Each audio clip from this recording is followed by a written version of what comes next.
하나님, 이 새벽에 우리를 불러 모으심에 감사드립니다. 이 새벽에 우리가 주님의 말씀을 대하고 하나님께 예배드리며 나갈 때에 주님이 임재하신 놀라우신 영광이 우리가 온전히 임할 수 있도록 도우시며 인도하여 주시옵소서. 우리 삶 가운데 저장하시며 우리 삶 가운데 함께 계시는 그 하나님을 만나는 새벽 될 수 있도록 도우시며 이끌어 주옵소서. 예수님의 이름으로 기도드립니다. 아멘. 사도행전 17장 1절로 9절 말씀, 제가 가진 성경책은 신약성경 216면이 되겠습니다. 216면에 있는 17장 1절부터 9절까지 말씀을 한 절씩 교독하실 때 하나님께서 이 새벽에 우리에게 주신 계시의 말씀을 함께 받겠습니다. 제가 먼저 1절 말씀을 공독합니다. 그들이 암비볼리와 아볼로니아로 다녀가 데살로니가에 이르니 거기 유대인의 회당이 있는지라 새 안식일에 성령을 가지고 뜻을 풀어 그리스도가 해를 받고 죽은 자 가운데서 다시 살아나야 할 것을 증언하고 이르되 내가 너희에게 전한 이 예수가 곧 그리스도라 하니 그 중에 어떤 사람은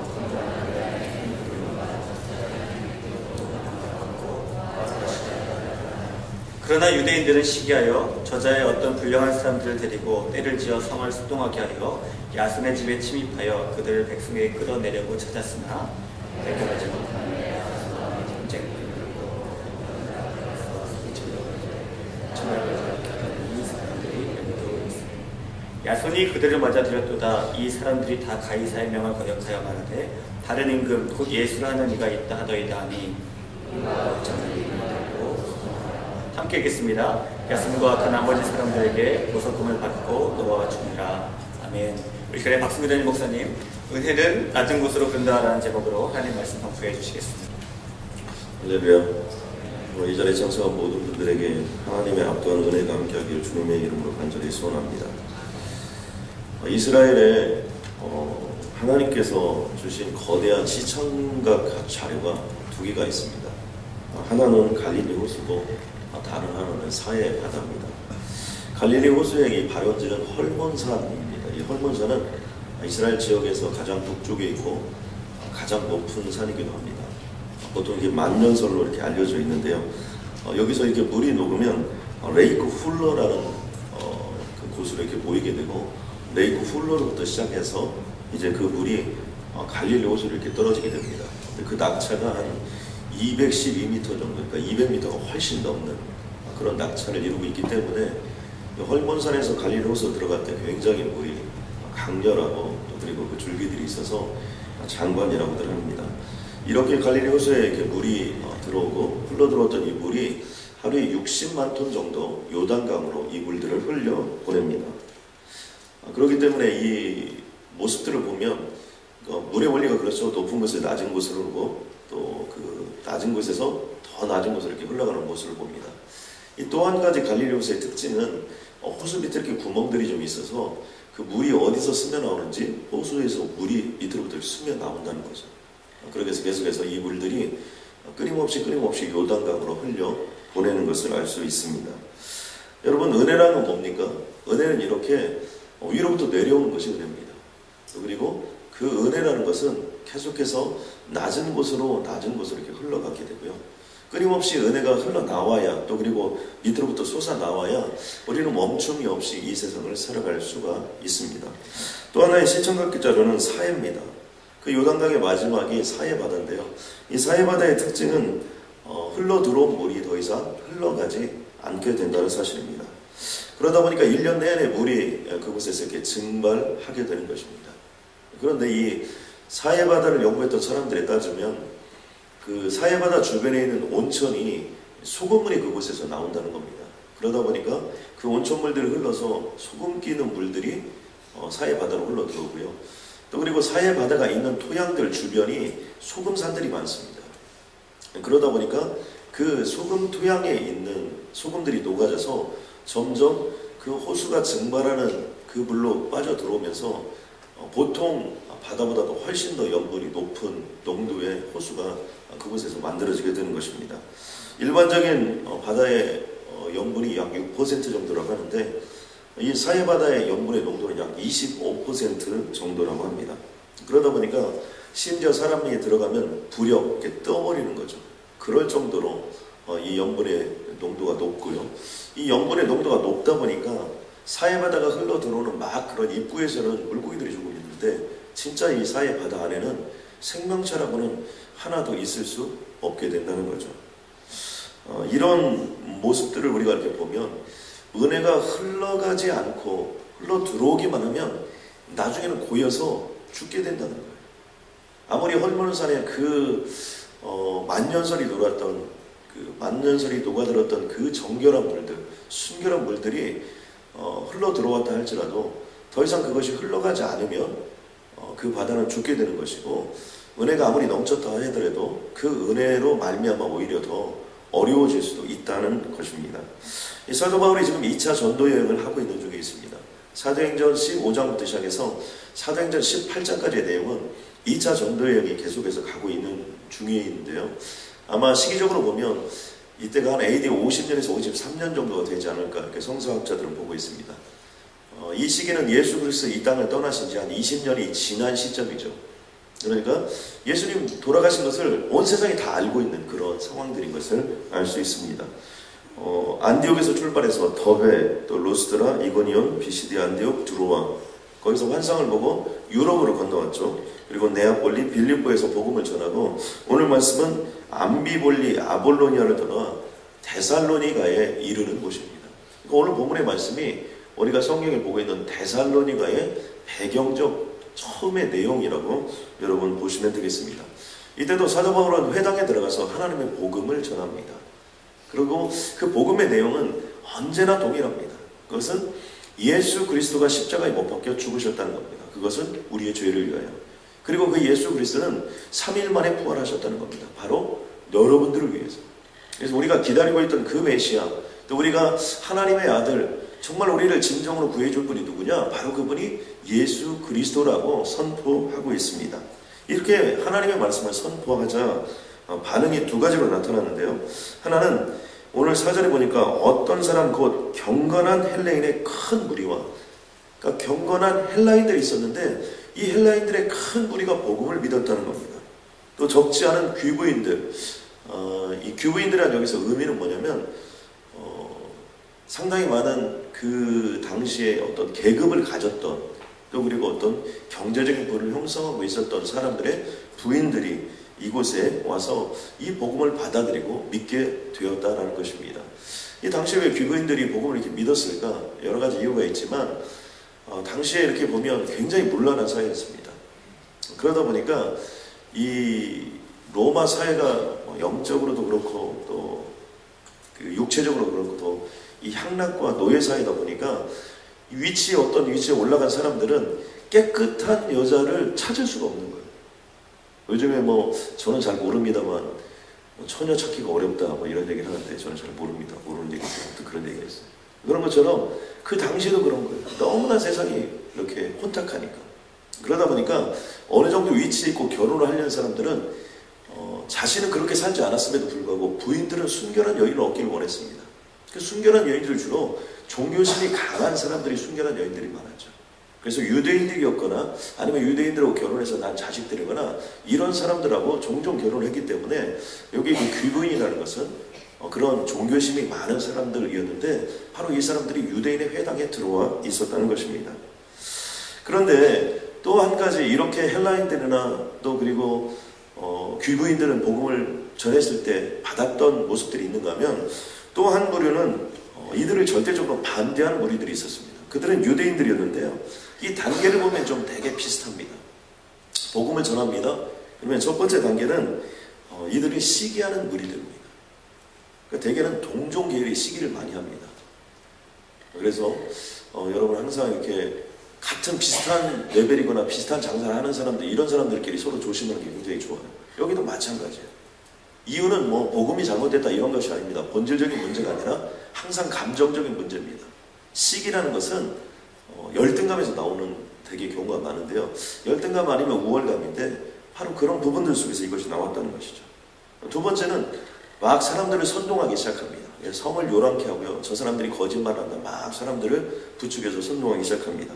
그리고 여기에 보니까 야손의 집을 공격했다고 되어 있습니다. 야손의 집을 찾아가서 그곳에서 공격을 했는데 그 이유는 뭐냐면 야손의 집에 사도 바울과 실라가 묻고 있었기 때문입니다.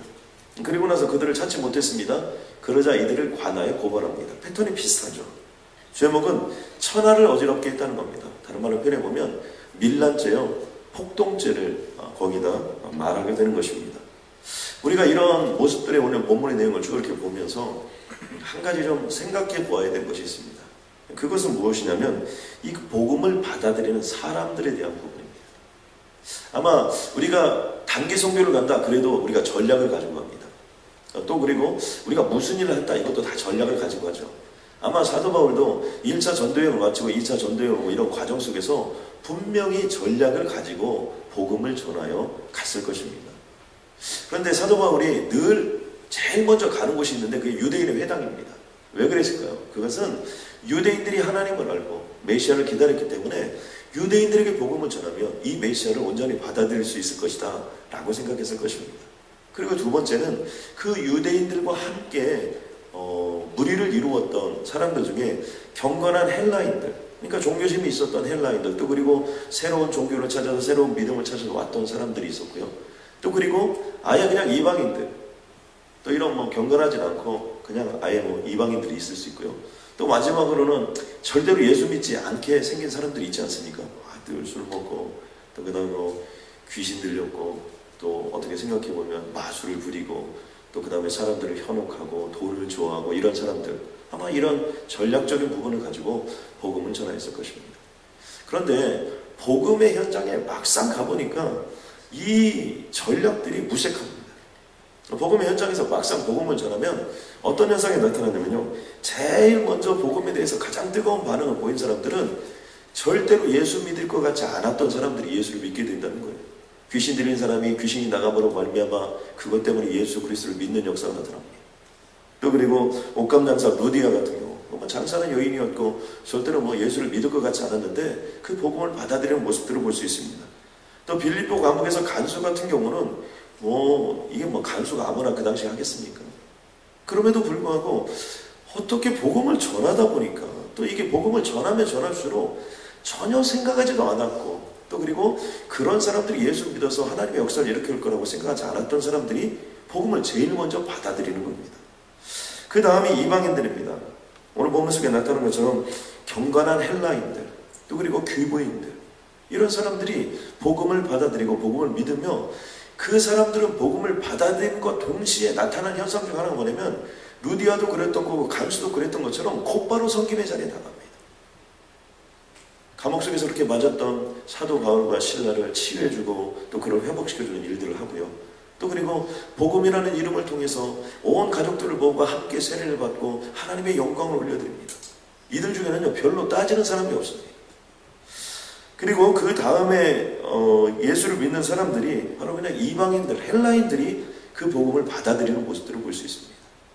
디모데도 이렇게 알고 보면 아버지가 헬라인이었고 어머니가 경건한 유대인이었음을 우리가 알 수 있는데요. 이런 것처럼 복음의 속도가 어떻게 보면 유대인들이 제일 먼저 받아들일 것 같은데 그렇지 않았다는 겁니다. 그리고 복음을 받아들이는 사람들 중에 어려운 사람들이 두 부류인데 하나는 지식인들입니다. 당시의 지식인들은 이제 이 다음 장면에 등장하지만 이 복음을 잘 받아들이잖아요. 따지는 거 좋아하고 변론은 좋아하고 아는 것들은 많은데 이 헛똑똑이들이 굉장히 많습니다. 그래서 그런 부분들에 대해서 이렇게 자꾸 변론하고 대화는 좋아하지만 그 복음을 받아들이잖아요. 이 시대도 마찬가지입니다. 여러분, 지식인들은 많은 지식을 가지고 있지만 비열한 모습들과 기회주의적인 측면들이 얼마나 많은지 모릅니다. 그래서 믿을 수 없는 게 사실 지식인들이죠. 모든 지식인들이 다 그렇지는 않지만 역사적으로 볼 때 이 지식인들이 온전한 행동을 하지 못하고 권력에 붙고 또는 돈에 붙고 이런 일들이 비일비재한 것을 우리가 흔히 볼 수 있는 예들입니다. 마지막으로 복음을 가장 받아들이지 않았던 사람들은 유대인들입니다.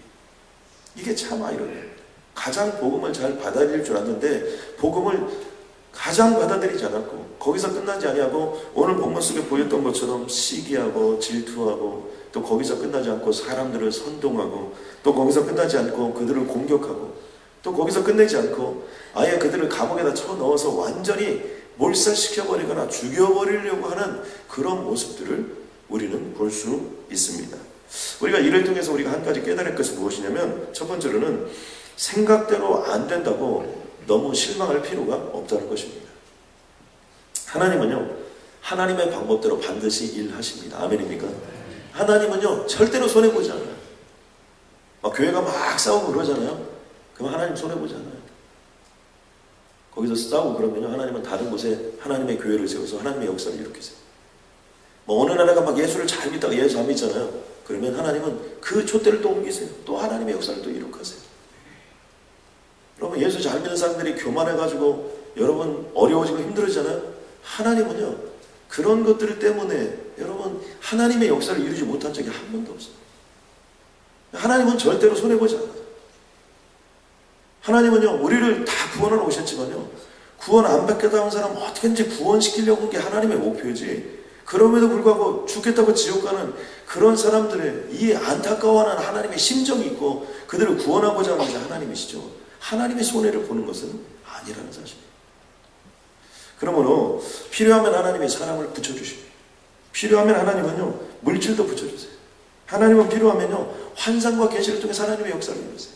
이 사도 바울과 실라의 모습을 보면 어떻습니까? 다 먹을 것들을 공급해 주세요. 여러분 생각해 보세요. 그 먼 거리를 지금 현재 뭐 말 타고 가는 것도 아니고 뭐 자전거 타고 가는 것도 아니고 자동차 타고 가는 것도 아니고 다 걸어서 간 거예요. 아무리 뭐 모든 길을 로마로 통한다 해서 길이 잘 닦여졌지만 여러분 아스팔트라도 여러분 우리가 하루 이틀 걸어보세요. 이게 만만치 않습니다. 거기 갈 때 무슨 뭐 양식을 다 짊어지고 갔겠습니까? 돈이 많이 있어서 돈을 다 짊어지고 갔겠습니까? 그러나 어떻게 됩니까? 하나님은 만날 만한 사람을 만나주시고 또 그리고 먹을 것을 먹여주시고 필요한 대로 선교원금을 허락해주시고 또 그리고 하나님의 꿈을 이룰 수 있도록 때로는 1년씩 2년씩 몇 년씩 하나님의 역사를 이루면서 그곳에서 하나님의 영광을 돌린 모습과 흔적들을 우리는 볼 수 있다는 것이죠. 저는 그러므로 여러분 여기에 우리를 힘들게 하는 사람들은 멀리 있는 사람들이 절대 아니에요. 가까이 있는 사람들이 우리를 힘들게 합니다.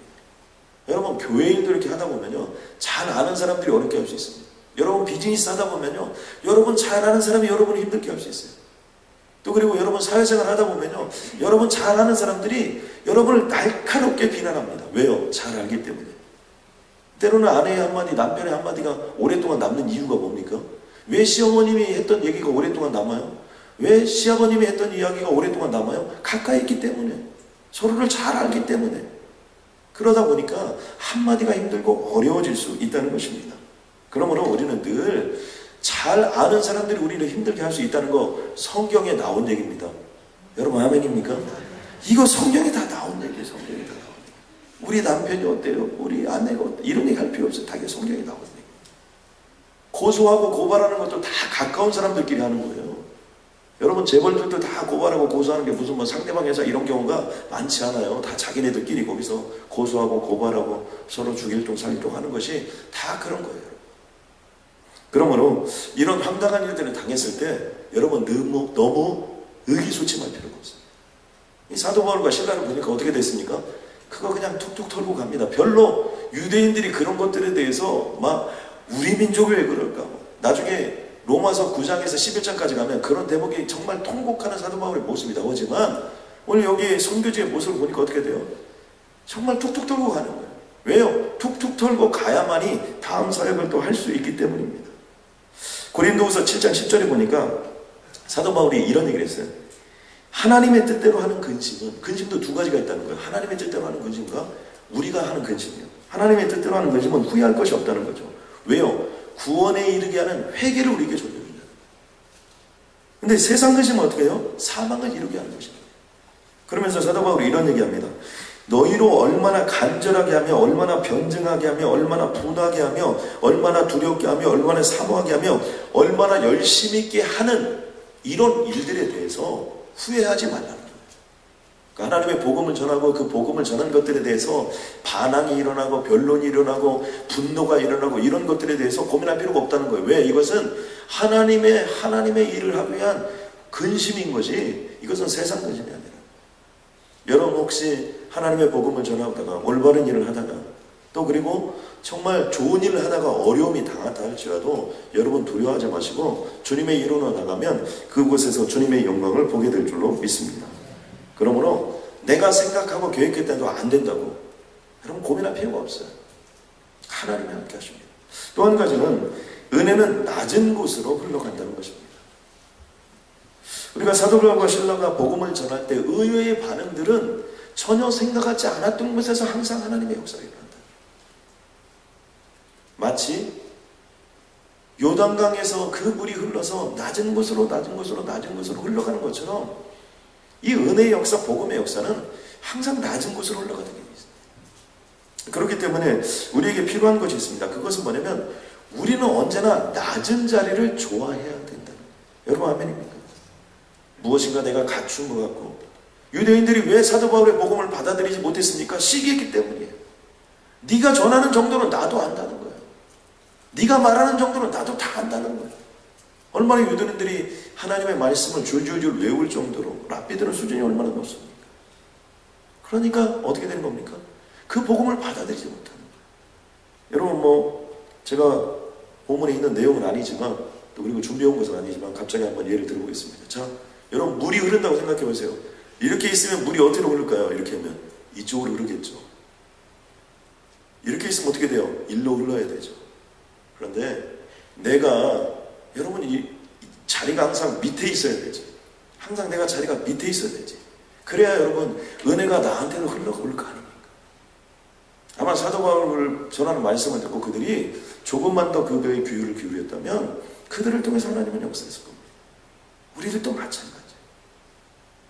납작 엎드리고 바닥을 빌 줄 알고 누가 무슨 얘기를 했을 때 들을 줄 아는 귀가 있는 거, 이게 대단히 중요합니다. 제가 큐티를 하다 보니까 어제 큐티에 저한테 이런 말씀이 있었어요. 야고보서 3장 1절에 내 형제들아 너희는 선생된 우리가 더 큰 심판을 받을 줄 알고 선생이 많이 되지 말라. 가슴이 아프더라고요. 선생이라는 건 가르치는 자고 말을 많이 하는 자인데 저는 주로 이렇게 앞에 서서 말을 많이 하잖아요. 가르칠 수밖에 없는 거예요. 마지막 시대는 선생 안 되는 게 좋다는 거예요. 왜요? 말을 많이 하고 많이 가르치다 보면 반드시 실수한다는 거예요. 그러면서 혀는 등이 길들일 사람이 없으니 쉬지 아니하는 악이요 죽이는 독이 가득한 불이라 이렇게 되어 있어요. 주님이 우리에게 말씀하고 있는 것이 무엇입니까? 아모스 5장 24절에 보니까 오직 정의를 물같이 공의를 마르지 않는 강같이 흐르게 할지어다. 이 말씀의 의미가 무엇입니까? 흘러야 된다는 거예요. 흐르는 것 속에 하나님의 역사가 있다는 거예요. 저는 그러므로 여러분이 늘 낮은 곳으로 가서 하나님의 은혜가 흘러가는 인생이 되시길 주님의 이름을 간절히 소원합니다. 또 한 가지 중요한 사실은 뭐예요? 사회 바다가 얘기하는 것처럼 내가 받은 은혜를 내 안에서 멈추면 나는 죽습니다. 그래서 어떤 사람은요, 제자 훈련하다가 죽어요. 왜냐하면 그냥 제자 훈련 외에는 아무것도 안 한다는 거예요. 제자 훈련 끝날 때까지는 나를 건드리지 말라는 거예요. 그러면 죽고 있는 거예요. 못 받은 거예요. 왜요? 하나님이 그를 제자로 쓰기 위해서 훈련을 시키는 거예요. 어떤 분들은 성경 공부만 합니다. 성경은 너무나 잘 알아요. 그러면 바리새인이 되고 랍비가 되는 거예요. 어떻게 돼요? 내가 은혜를 받은 대로 하나님의 말씀을 받은 대로 흘려보내야 되고. 저는 여기 있는 분들이 오늘 중보기도의 역사가 있게 주님으로 간절히 소원합니다. 나를 위해서만 기도하면 안 돼요. 흘려보내야 돼요. 누군가에게 복음을, 누군가에게 은혜를, 내가 받은 은혜를 자꾸 흘려보내야만이 나도 살 수 있는 것이고 남도 살 수 있는 것이고 그곳에서 역사도 일어나고 능력이 일어나게 될 줄로 믿습니다. 여러분 아멘입니까?